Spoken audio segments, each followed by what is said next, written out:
You're also going to talk about something very interesting for today's virtual tour of Waterford Treasures, and that's about a tablecloth that depicts an Olympic medal won in Waterford. It's a tablecloth that a Mrs. Dooley gave us about 5 or 6 years ago, now just before the 1916 commemoration of the 1916 Rising. In fairness, the lady, she didn't sell it, and she told us it belonged to Richard Murray and Murphy and Anne Wiley from Tramore, and we presume Anne Wiley did own the tablecloth. And what's very interesting about it is it dates back. It's about 4 foot by 4 foot, bit over a metre square. It's a linen tablecloth, but basically it's an autograph book. And what was unusual about it at the time is she had this tablecloth around the time of the 1916 Rising. She'd go to events. She was obviously an influential lady. She went to events. She'd ask famous people like Countess Markovich, Padraig Pearse, Count Plunkett, Kathleen Calbrewe's wife, Arthur Griffith, John McCormack, W.T. Cosgrave, Eamon de Valera, really all the great names in Irish history from that period. She'd get them to sign it, and then she'd go home and she'd embroider it with different coloured threads. It's a really fascinating thing. Like she has Count McCormack, the great tenor. Indeed, yeah. John McCormack,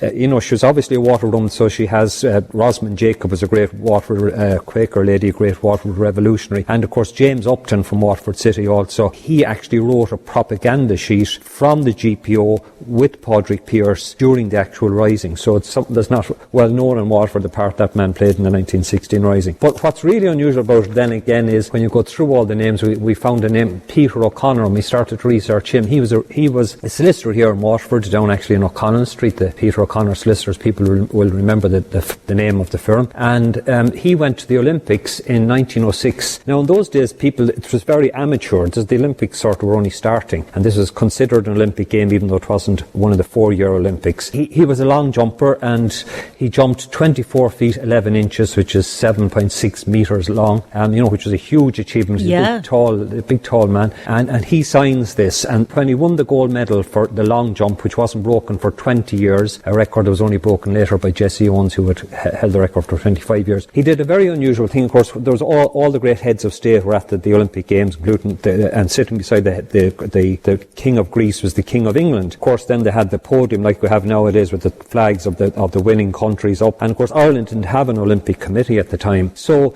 the bowled Peter O'Connor, being an Irish nationalist, decided, well, I haven't won the medal for Great Britain, even though Ireland didn't have an Olympic committee. So in front of everybody, he caused great consternation by shimmying up the 20-foot flagpole, pulling down the British tricolour and waving an Irish flag, Éireann go Bragh flag, and saying he won the medal for Ireland, and much to the embarrassment of the King of England. What a great piece of history. What a gesture, yeah. And it's the first political protest at Olympic Games, and so it was performed by a Waterford man from O'Connell Street. Not only an Irishman, but a Waterford man. A Waterford man. Yeah, a Waterford man. So this lady, she was kind of using the signatures as a basis for her embroidery. She would embroider over the writing. That's amazing. It was it was a scrapbook, and it's wonderful that it was kept at all, and that people minded it.